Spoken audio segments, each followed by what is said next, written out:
And that's what this session is about as well. When we're developing the web, it's very easy for us to develop for ourselves. If you're on a Windows laptop, you'll just assume that all of your users are on Windows laptops. If you're on a desktop computer with 101 keys and a mouse, you assume all of your users are using 101 keys and a mouse. Until perhaps someone approaches you with an iPhone bug or an Android bug, and you said, oh, I should have thought of that, right? So this is the I should have thought of that presentation for the day. Yeah? I have been talking about simpleaccess.io. So I'm going to pull up a QR code for this.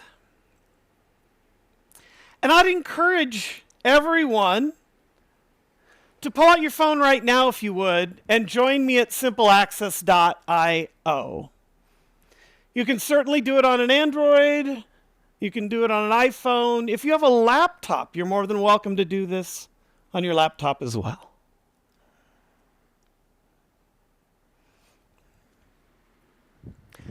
Specifically, what we're going to talk about today are the WCAG principles.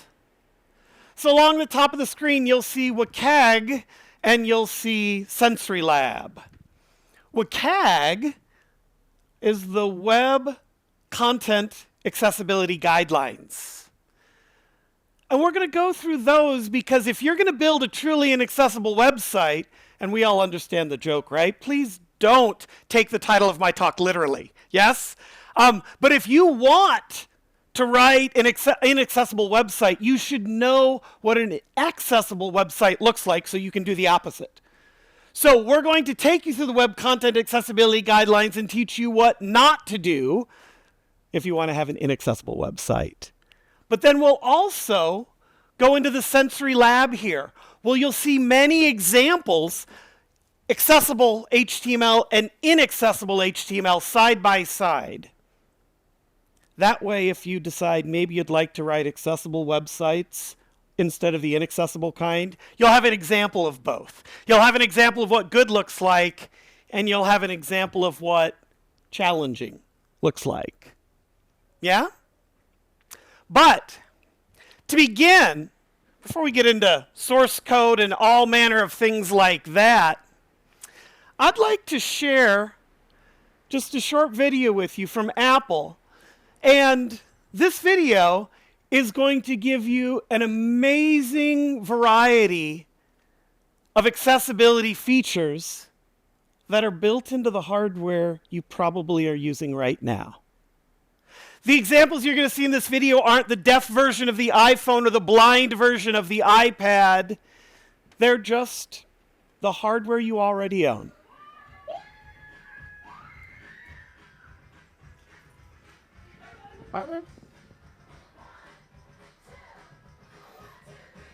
Sorry, it's lecture hall. Oh, that's all I do. That means find sugar thing.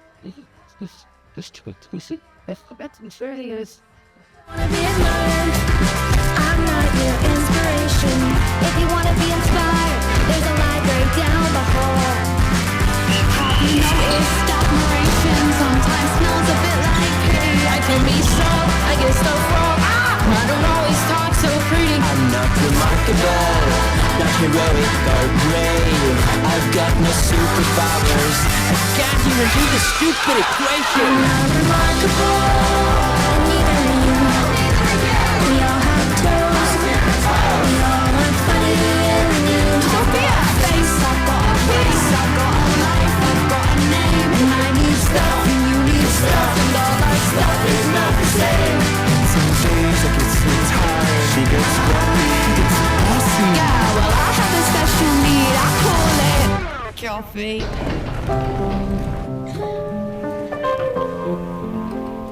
Do I have to be remarkable? I'm just having a try. I'm not fragile or indestructible, and like everyone I sometimes cry. And I'm not like the rest, but then the rest of you aren't like the rest either. I'm not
Isn't that fun?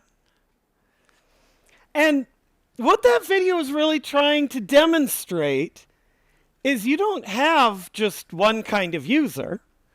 You have a variety of users that will be using your website in a variety of different ways. And you might think, well, of course, I'll have both kinds of Windows users and Apple users, right? And that's all we need to think about? And, okay, well, yes, that is one way to split up your demographic. But have you ever listened to your website before? I guarantee you that the way you develop is that you write some code and then you refresh and look at it on the screen. And then you write a little bit more and refresh and look at it on the screen. And write a little bit more and look at it and look at it and look at it. When do you listen to it? When do you feel it? There are Braille monitors. There are monitors that have tiny metal pins that pop in and out dynamically to demonstrate what there is. There are Braille keyboards that right above the line above your function keys, there's a little another line of metal pins that you can drag your finger along, and you can feel your website. So what we want to talk about today here, and speaking of accessibility, hey Siri, please set a 40-minute timer. That will make sure I don't run long. But did you notice how I just did that? If you were an Apple Watch developer, would you only focus on the touch aspects of getting into that and ignore the voice completely?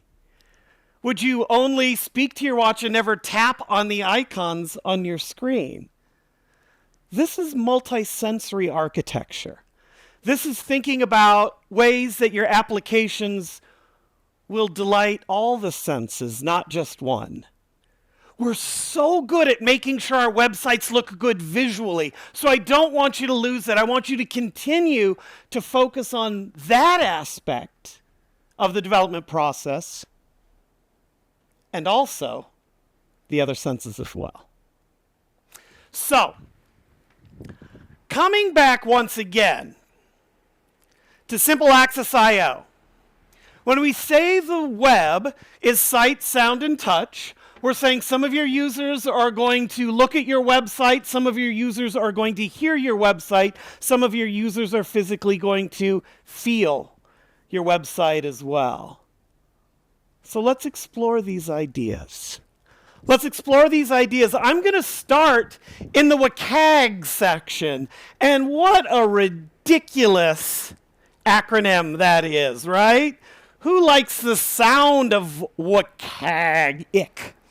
But it's a very powerful idea. WCAG are the Web Content Accessibility Guidelines. This is published by the W3C, the World Wide Web Consortium, the same organization that publishes the HTML spec, the same organization that publishes the CSS spec.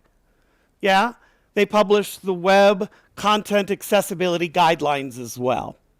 And what's nice, WCAG gives you a whole number of success criteria. That's how it explains itself. It's if you want to be successful in this aspect, you should do that. If you want to be successful in this aspect, you should do that. It's a very positive document, and we'll be able to go in and take a look at that. But the way WCAG is organized is under this principle, the POUR principle. P-O-U-R, short for perceivable, operable, understandable, and robust. Yeah? So when you start thinking about the web through these four lenses, you start saying, okay. So for instance, perceivable means the information on your screen can't be invisible to one of those senses we discussed. If you have a video that has a soundtrack on it, that's wonderful. You can hear it, but what if you can't hear it? You could be a deaf user, but you could also be sitting in the library, a quiet environment where you can't play a video with the sound on. You might also be in a very noisy public area, like the conference, the main conference hall, and the area like that. You might be trying to listen to this video, but it's so noisy that you can't hear it. So closed captions aren't just for deaf users, and it's really a common mistake to associate one particular software feature with one particular demographic. We don't want that. Accessibility is crucial for some, but useful for all of us. Did you know that over 80% of all social media, TikTok, Insta, Facebook, Meta, right? All of those kinds of things, 80% of videos on social media are watched with the sound off and closed captions on. A couple of you are nodding. Did I just recognize you? I'm not Michael Carducci. I'm not here doing a magic trick, right? I'm saying statistically, congratulations. You're right where you should be. My son's just getting ready to graduate from university, Colorado State University. He has simply grown up watching videos with closed captions on all the time. He doesn't know any different. This is just a feature. And you ask college students, why do you watch videos with closed captions on? They say, oh, well, if I have ADHD, it helps me focus on the video.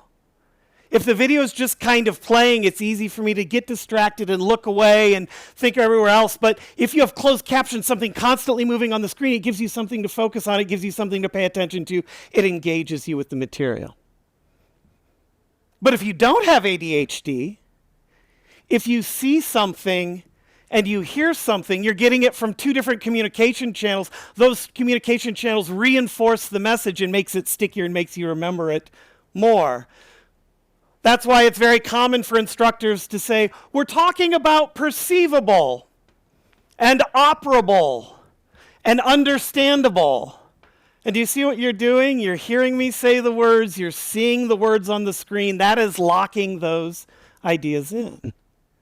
So these accessibility features are not targeted at any one particular impairment, not targeted at any one particular user type. That's why we say we've got to delight all the senses for whatever reason you happen to choose. So let's dig into that perceivable idea for a little bit. Can you see or hear the content? Can we? Ohs, no's. Did we just lose Wi-Fi? Let's see. There we go. All right. You were worried. I wasn't worried at all. I knew this was going to work the whole time, right? I also have this entire website loaded locally on my laptop for just such a contingency, right? So I have a plan B as well. If we lose the internet, all hope is not lost. We'll just go visit localhost instead of visiting simpleaccess.io. Hey. So when we say that digital accessibility is sight, sound, and touch, perceivable is saying this is the sensory foundation on the web. We need to ensure that our information isn't invisible to any one of the senses. But the easiest way to think about this is just +1 your senses. If you're delighting one sense, think about another sense and decide if that's helping you as well. If you have a video with a soundtrack and you can hear the soundtrack, can you read the soundtrack as well? If you have a podcast, you can hear the podcast, but can you read the transcript as well? Because Google can't hear your podcast, but it can index your transcripts to make sure that your podcast is discoverable. YouTube can't watch your YouTube video. YouTube can't watch your YouTube video. That was circular, wasn't it? Google cannot watch your YouTube video, but it can read the transcripts and index based on that. One of the ways I think about it is Google is one of our largest, most frequent blind and deaf user, which is why providing that information in text is the way that you get search engine optimization, is the way you get page rank, is the way you get discovered on the web. Yeah. So, this POUR principle is broken down into a number of guidelines. And each one of these are in fact linked. Ha ha ha! Is this the game we're going to be playing? I threatened localhost. Don't make me follow through on that threat. All right. So every one of these senses are linked to the actual W3C, World Wide Web Consortium, set of success criteria. I will tell you this can be a little bit dry to read, but it's very comprehensive. And if you don't want to read all of this, perhaps you could use AI to summarize it for you. Entirely valid. Yeah? So, Perceivable has 4 guidelines for us. Guideline number 1 of Perceivable is text alternatives. Please provide text alternatives for any non-text content so that it can be changed into other forms, such as Braille, such as speech, +1ing your senses, yeah? This is the alt text success criteria. And alt text is the number 1 thing listed as success criteria for making your website accessible. Yeah? It's the number 1 thing. There's a website called the WebAIM Million. The WebAIM Million goes out every year and surveys the top, wait for it, 1 million websites. Yes, it's right there in the name. And so it surveys the top 1 million websites and it talks about the errors that it finds. We'll talk about color contrast. That's the number 1 error. Out of the million pages they surveyed, 84% of them had color contrast issues. But the number 2 error is missing alt text for images. Over half of the web pages in the WebAIM Million are lacking alt text.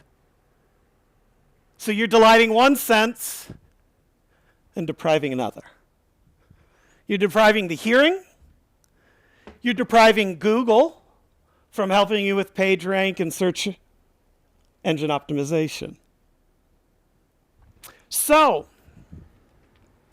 simply, by adding alt text, you could be solving over 50% of the statistically likely problems in the website you're working on right now. I had a first-hand experience with this. One of my clients was beginning to roll out a new catalog. They said, we have 20,000 new items we're rolling out in the catalog and didn't have a strategy for alt text. I said, well, think about your user for a moment. If your user was interested in saying, buy a green baseball hat with a yellow tractor on it, how do you suppose they're going to find your particular green baseball hat with a yellow tractor on it so they can give you their credit card number and buy it? They're probably going to go to a search engine and type in green baseball hat, yellow tractor. Does that sound like alt text to you? Does that sound like a textual equivalent of what the image is there for? And now you can say, oh, wonderful. Now, not only can I sell green baseball hats with yellow tractors to my blind and low vision users, I can also serve it up to all the other users as well. Since chances are they're going to go to a web engine and type in those words, you're making sure that all of your users are going to be able to get at it. So that's what we're looking at here, just different ways to think about this. Now, time-based media, videos, right? The same thing we just talked about here is that provide alternatives for time-based media, including synchronized captions for video. Now, when it comes to captions, we have a number of options. We have closed captions and we have open captions. Closed captions are captions that you can, wait for it, close, turn off, yeah? Open captions are sometimes called burned-in captions. Have you ever been to a video and the words on the screen are just there? You play the video and your captions are right there. The upside to open captions is the captions are already there. They're always there. The downside of open captions is that the captions are already there. And suppose the captions are in English and you want to display them in Hindi. Or the captions are in Hindi and you want to display them in Tamil. Yeah? So open captions are a safe solution in certain scenarios, but it also lacks some functionality. Captions are quite literally what you're hearing from the video with your ears should appear as text. And it should be synchronized as well. If I were up here talking and the captions were lagging 2 or 3 seconds behind, that would be incredibly distracting, wouldn't it? Yeah. So they need to be synchronized. Subtitles are very specifically when what you're hearing with your ears needs to be displayed in a different language. So even though subtitles and closed captions look like they're exactly the same, they appear the same place on your screen, they use the same technical specifications, the only difference between closed captions and subtitles are closed captions are echoing in writing what you're hearing with your ears, and subtitles are echoing what you're hearing in your ears in a different written language. So, alt text, closed captions, adaptable. Who here has heard of responsive web design before? Yeah? Of course, it's an old concept. The very first iPhone was released in 2007. The very first Android was released in 2008. Almost 20 years ago, right? And we've recognized that your experience on an iPhone or an Android is different than your experience on a laptop. With laptops, you have 101 keys and a mouse or a trackpad. On your phone, what do you have? A slab of glass. Yeah? So your website needs to be adaptable. One of the easiest ways that I have to do that kind of thing is just go into my developer tools. Just go to my developer tools, and there's an icon right up here that says, how would you like to view this? Would you like to view this as a laptop user? Yes, please. Or would you prefer to view that as a smartphone user? Yes, please. Does that make sense? Yeah. So can you create content that's done in a variety of different ways? The way you do that is you use semantic HTML. Semantic, one of my favorite words. Makes my heart go pitter-pat. Semantic is meaning. Semantic is meaning. Think about that for a moment. Your job as a web developer is to bring meaning into the world. And you do that by using the paragraph tag for paragraphs, and the header tag for headers, and the link tag for links, and the button tag for buttons, and so on and so on. Are you familiar with an alternate way of doing web development? It's called div-driven development. Have you heard of such a thing? When all you use are divs and spans, you don't use any of the built-in things. I wouldn't ever use a button element when I could use a div element and style it to look like a button. Doesn't that make more sense? That's madness. It's madness. And as a matter of fact, if we go to MDN, the Mozilla Developer Network, and I search for the div element,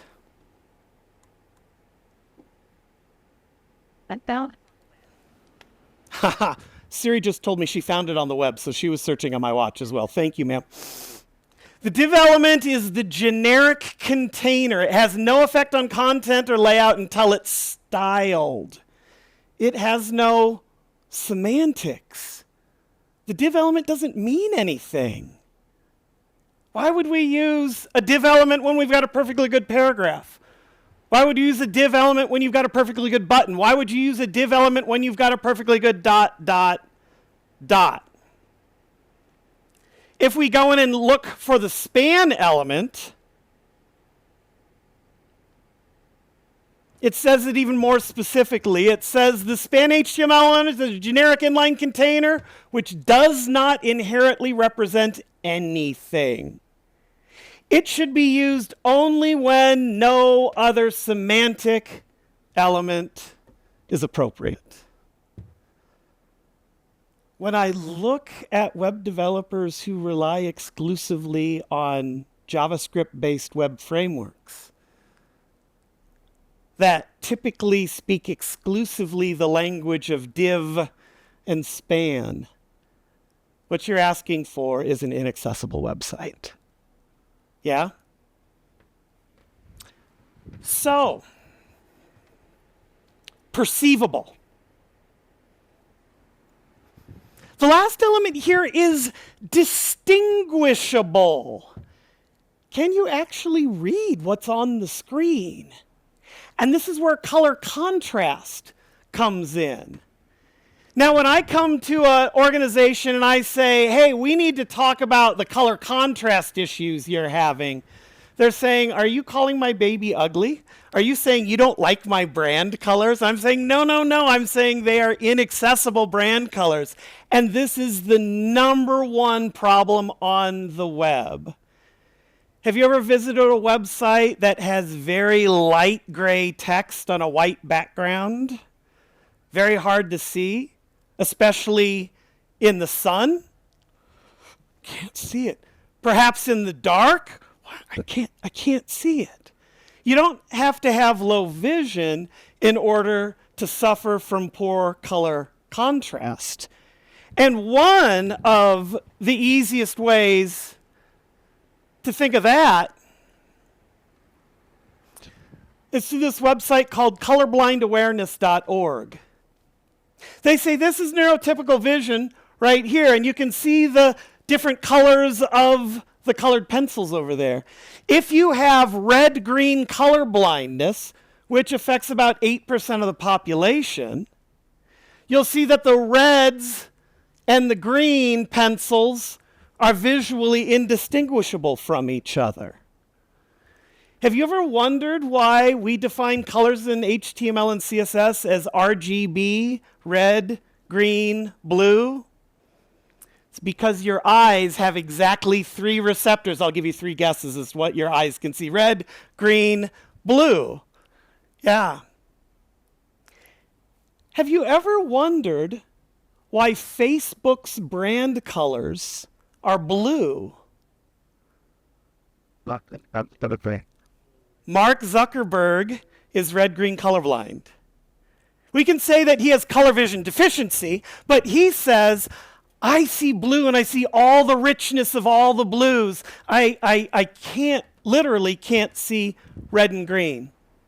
And just to prove that point, I've got a fun little plugin for Chrome. It's called Let's Get Blind. Yeah, let's get colorblind.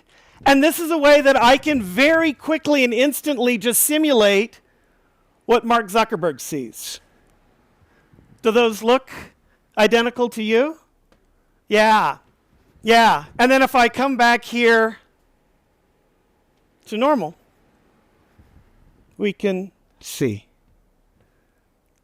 But what we didn't experience there is information actually disappearing.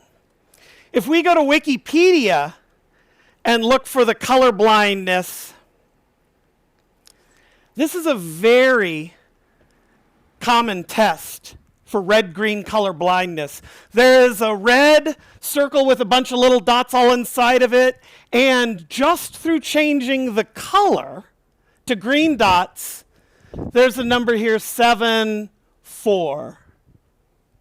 It's kind of hard to see, but if you squint, you can see, all right, yeah, all right, I get this, all right. And then, let's get colorblind. My magic tricks aren't nearly as good as Michael Carducci's, right? But I'm trying, all right? I'm learning, I'm doing the best I can here. Yeah? So when we see that the information literally disappears, the information is not perceivable. What if I had a web page that listed all of the poisonous mushrooms in Colorado?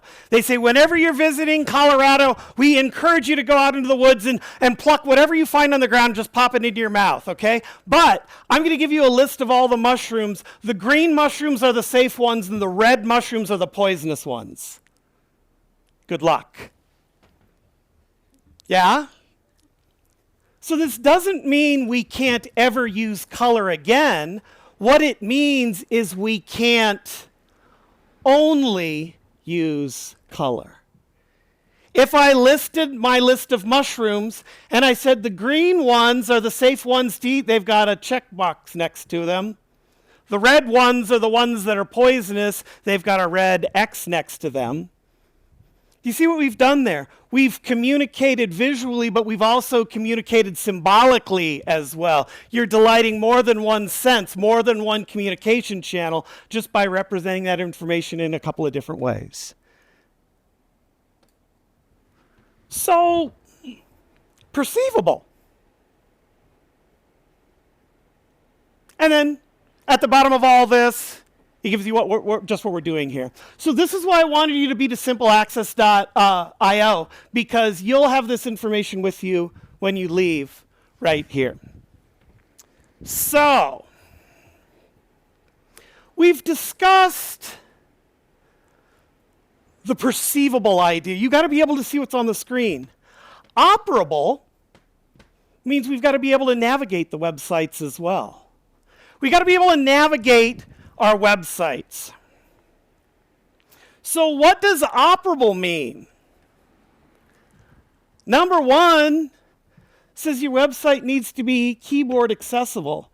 And when I say that to developers, like, what are you talking about? Of course my website is keyboard accessible. I'm like, only keyboard accessible.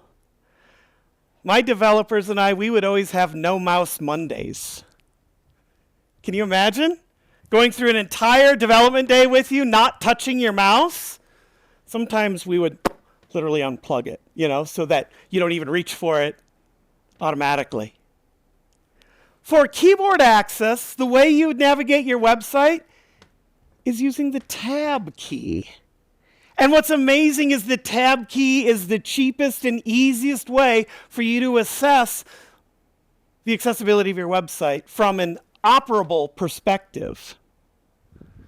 Because what your tab is going to do is it's going to allow you to walk through all the selectable elements. It'll land on every one of your links. It'll land in form fields. It'll land on buttons just by tabbing your way through. So if we look at Microsoft, and I can embiggen the font here a little bit.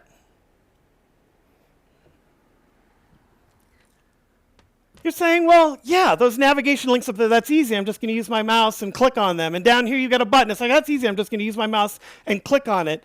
But if we use our tab key to navigate, you're going to see it's going to land on every one of the links and buttons and form fields that you can. So you go to Microsoft and you hit the tab key and you say, oh, beg pardon? Did you see what happened there? Skip to main content. Now, the reason that skip link is there is because, well, if I continue hitting tab, can you see where I'm at? Yeah?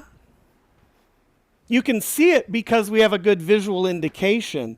Some designers say, we need to remove that visual selection indicator. It ruins my glorious design. But if you remove that, you can't tell which link you're on. So your tab navigation means you've got to clearly indicate which focusable element you're on at any given moment. So you can see I'm tabbing my way through. And then, I could skip something else if I wanted to. No, thank you. I want to get into the pause button and the next button and the previous button and on and on and on. By simply using the tab key, you can ensure that all of the elements are selectable by your keyboard only. You can tell by the focus indicator that it's visually letting you know what element you're on. Yeah? But that skip link, once again, if I hit refresh, imagine if every time I visited this website, I would have to say, okay, here we go. Microsoft 360, Azure Copilot, Windows, Surface, and have to go through those navigation elements every single time. The skip link is there as a convenience. It's a courtesy to your screen reader users, your blind users, because you're not making them forced to go through all those navigation elements. They will always be able to, but most likely by the second page they visited, they don't need to be reminded of all these products up here because they're not interested in that. So the skip link allows you to skip the navigation links and head directly to the main. It's really interesting when you go to a website and just press tab and see what happens, like GitHub, skip to content. Microsoft, skip to content. It's like a secret handshake. If you go to a website and you hit tab and a skip link comes up, you've got an idea that they've been paying attention to digital accessibility. It's the easiest way for you to test by going to a website and simply hitting tab. If you have carousels on your screen that move constantly, you need to be able to pause the carousel. This is important for people with anxiety. This is important for people with ADHD. This is important for an older population that would take more time to read it. It's important for a younger population that might need it. It's important for a population where perhaps English isn't their primary language and they'll need more time to read and think and comprehend. Yeah. So carousels are fine. Carousels that you can't pause, less fine. Flashing images on your screen. You shouldn't flash anything more than 3 times a second. And if you think about it, nothing should need to be going brrr, right? Unless you're building a website for, Las Vegas or an amusement park or something like that. But even then, you don't want your customers having seizures. So the flashing is something you want to be cognizant of. And navigable. This is interesting. They say, we would like you to just be consistent if you would, please. Since a blind user is hearing your website, not seeing your website, what it means is you want to provide consistent navigation elements every single time, so every new page they go to, they don't have to reorient themselves. Yeah? So, perceivable.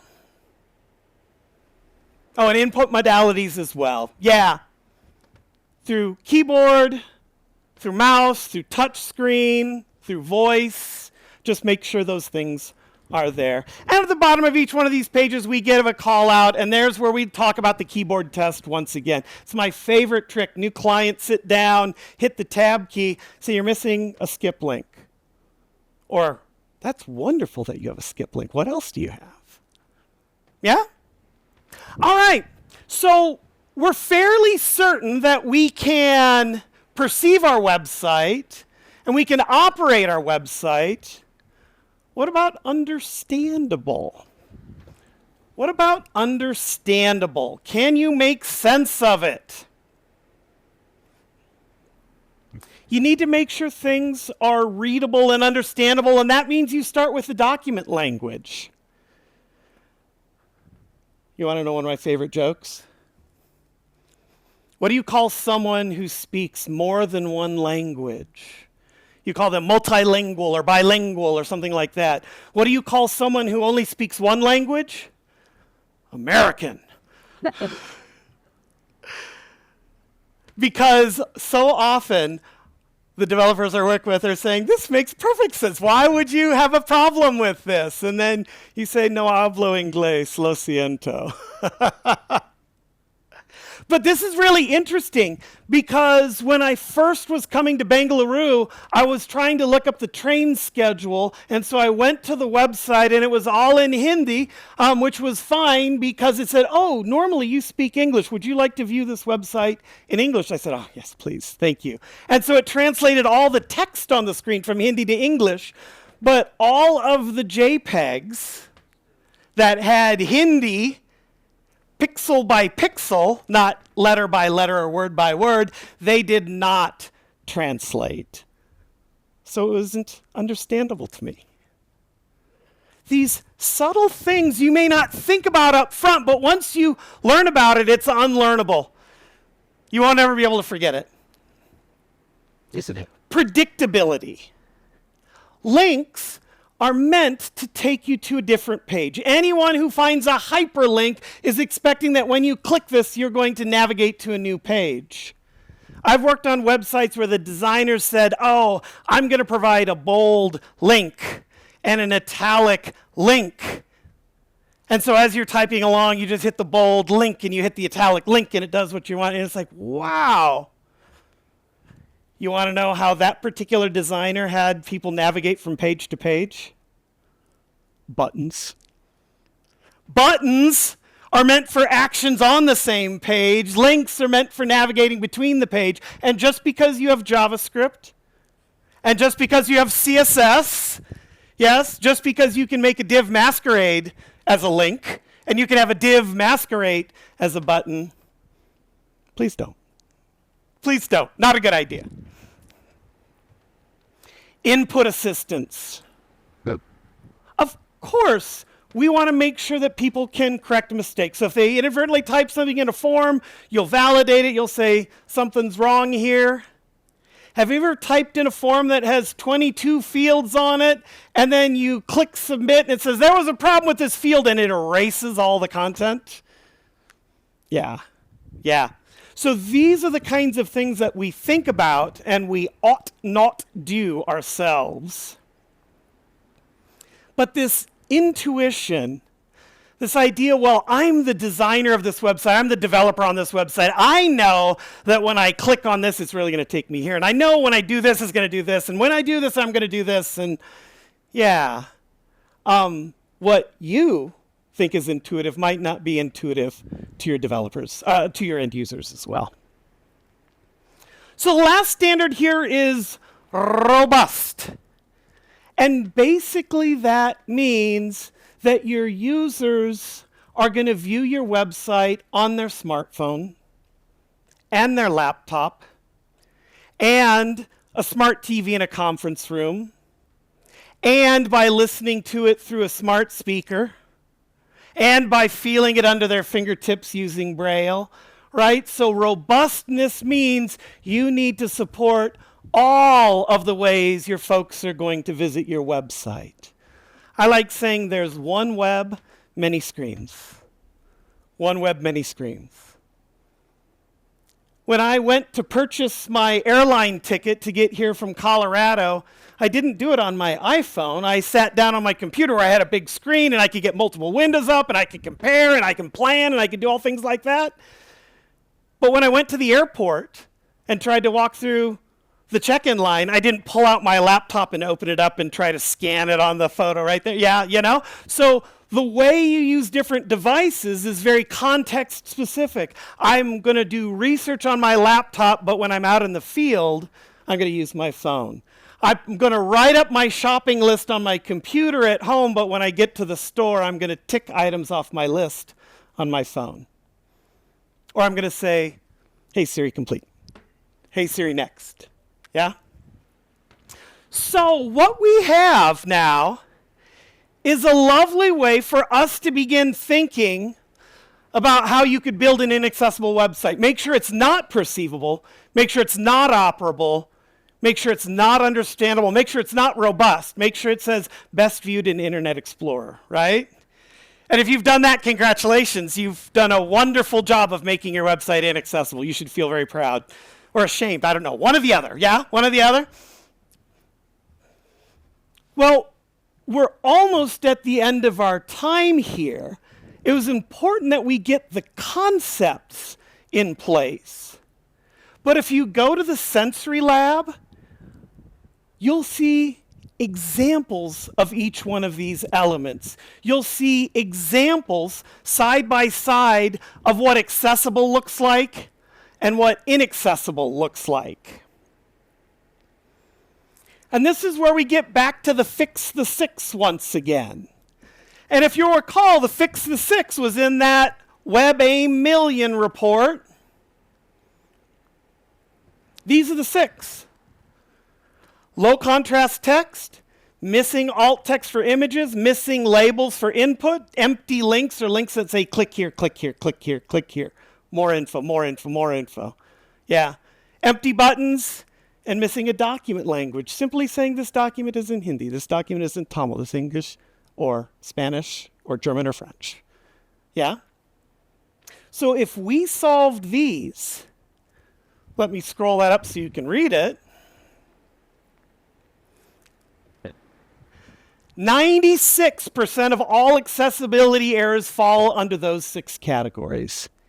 If you are able to eliminate those six elements, those six errors, those six barriers from your website, statistically speaking, you would be removing 96% of the errors in your website. And I love this because they've been running this test for years. We see data from 2019, 20, all the way through 2026. We can see these have remained remarkably consistent over all the years they've run these surveys.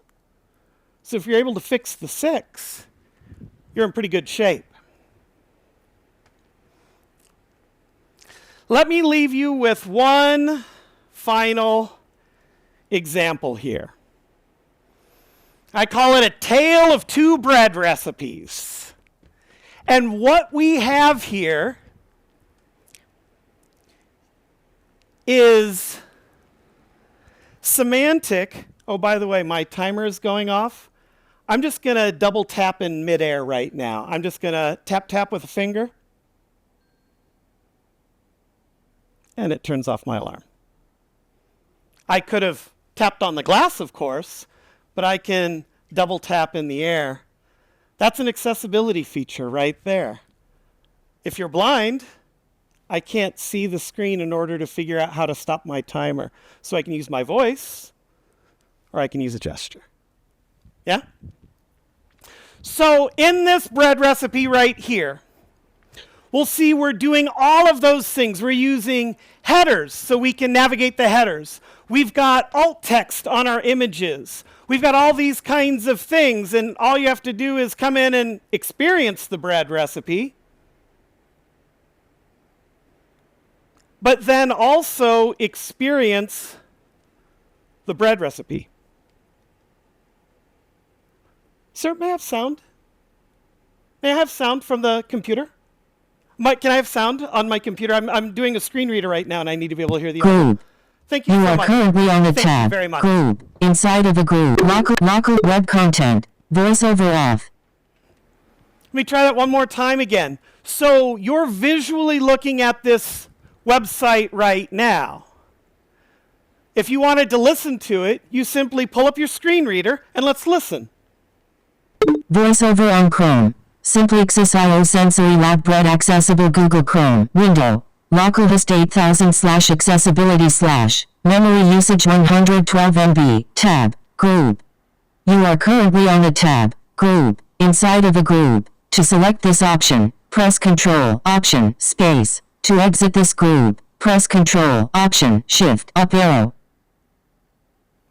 So do you see how it described everything that was on the screen? Now I'm just going to use a swipe right to move through. Simply XSIO Sensory Understanding Success Schedule, tab. Browsing the web with your eyes closed. Web AIM, the Web AIM Million, the 2026 report on the accessibility of the top 1 million home pages, tab, group. You are currently on a tab, group, inside of a group. To select this option, press Ctrl, Option, Space. Another key you'll love is Control, which mutes the screen reader as well. But you are visually seeing what's going on here. Now remember, we're on the Web AIM tab, and we're going to go through a couple of GIDS tabs and work our way back to those tabs. But you're a sighted user watching what's going on here. I'm going to use a 3-finger triple tap. Screen curtain on. Let's get blind, huh? And now I'm going to navigate once again with my screen reader. Browsing the web with your eyes closed. Vertical line GIDS 2026. Tab. Group. Schedule. Tab. Group. Understanding Success Criterion 1.1. Simply XSIO Sensory Lab Bread Access. Localhost 8000/accessibility/ memory. Screen curtain off. You are currently on a tab. Group. Inside of a group. To select this option, press.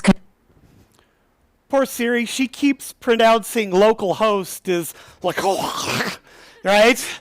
But we can confirm that that is actually where I am on the screen.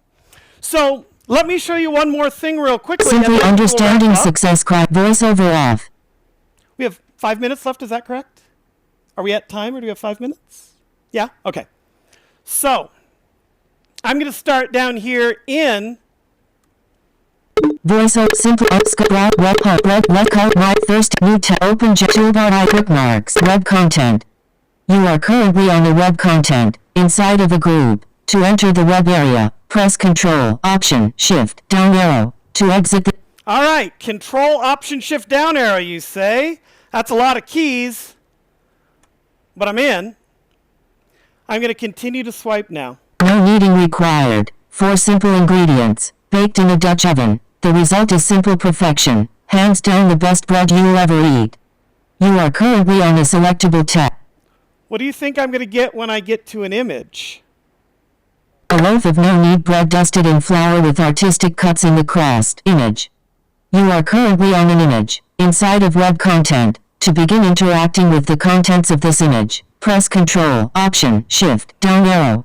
The simplicity of this no-knead bread is what I love the most, and the fact that your entire house will smell of fresh bread as you bake this. This bread could not get any easier. It's even easier than the artisan bread. Heading Level 2. Ingredients. List 4 items. You bullet 3 cups all-purpose flour, 1 of 4. Bullet 1 3/4 teaspoons salt, 2 of 4. Bullet 1/2 teaspoons active dry yeast, 3 of. Bullet 1 1/2 cups water room temperature. You are current. So you can see when we're in a list, it's saying you're in a list. When you're looking at an image, it says you're looking at an image. When you're at a list, it says you're on item 4 of 4, 3 of 4, 2 of 4, 1 of 4. I'm going to give you a 3-finger triple click once again, and we'll work our way back up through the ingredients. Screen curtain on. Bullet 1/2 teaspoons active dry yeast, 3 of. Bullet 1 3/4 teaspoons salt, 2 of 4. Bullet 3 cups all-purpose flour, 1 of 4. You are currently on a screen curtain off. Yes? So at simpleaccess.io. Bullet 3 cups all-purpose flour, voiceover off. At simpleaccess.io,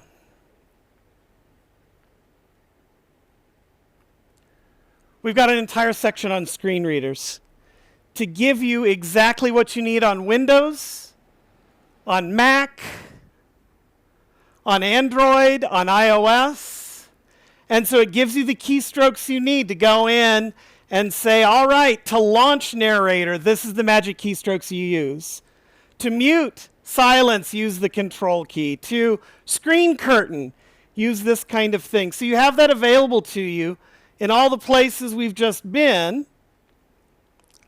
let me come back real quickly, because what I wanted to show you to wrap up is we just went through the semantic version that had navigable headers and contextual images and all that. Let me pull it up one more time just to remind you what it looks like. This is the accessible recipe. Now, if we pull up the div-driven recipe, it relies entirely on divs.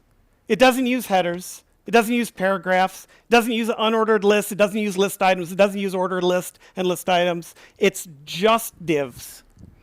And so you may look at it and say, yeah, all right, that looks similar, right? The styling is a little bit different, but how bad could it be? Let's listen. Let's go into our screen reader. VoiceOver on web home web color white thirst new tab open jet toolbar bookmark web content. You are currently on the web content inside of a group. To enter the web area, press Control Option Shift down arrow. Got it. Control Shift Option down arrow. What do we get now? No kneading required. 4 simple ingredients baked in a Dutch oven. Okay, not too bad. What do we get when we get to the image? Bread.jpg image. You are currently on an image. No kneading required. Bread.jpg image. You are currently on an image. Screen curtain on. No kneading required. 4 simple ingredients baked in a Dutch oven. The result is simple perfection. Hands down the best bread you'll ever eat. Bread.jpg image. You are currently on an image. How do you feel about bread.jpg? Is that helpful? Let's continue listening. The simplicity of this no-need ingredients. Star 3 cups all-purpose flour, star 1 3/4 teaspoons salt, star 1/2 teaspoons active dry yeast, star 1/2 cups water room temperature. You are currently on a text out. If we don't use list items, star this, star that, star the other, and we don't hear list item 1 of 4, 2 of 4, 3 of 4. If I continue to navigate. Instructions. You are 1. In a big bowl, mix the flour, salt and yeast together. Pour water into the bowl and using a spatula or a wooden spoon mix it until well incorporated. 2. Cover the bowl with plastic wrap and let it sit on your counter for 12 to 18 hours. 3. Preheat oven to 450 F degree. Do you see what's been happening there? Because I'm not using list items, it's not pausing at the end of every list item. So it's just saying, do this and then do this and then do this and then, oh, by the way, do this as well and don't do this. And so you can see that it has hurt the navigability of the website. It's hurt the understandability of the website. It's hurt the perceivability of the website. Yeah? So... Screen curtain off. VoiceOver off. So what I want to leave you with is this. You now have a vocabulary to describe what we're talking about. We need to be able to delight all the senses, not just one. If I can see it, can I hear it? If I can hear it, can I read it? Can I feel it under my fingertips? Perceivable. Can I get around with my mouse? Can I get around without my mouse? Can I get around with only the tab key? Can I get around by swiping on the glass? Is it operable across all the different ways I want to navigate? Is it understandable? Can it be translated from Hindi to English? Is it robust? Does your website not only delight all the senses, but does it also delight all the devices that your customers are going to use to visit you? And if you are able to speak to the poor principal and visit the sensory lab and see examples of accessible and inaccessible, I hope on Monday morning you'll be inspired to take some of this and begin applying it. Have you enjoyed yourself? I have as well. Thank you so much for your time and attention.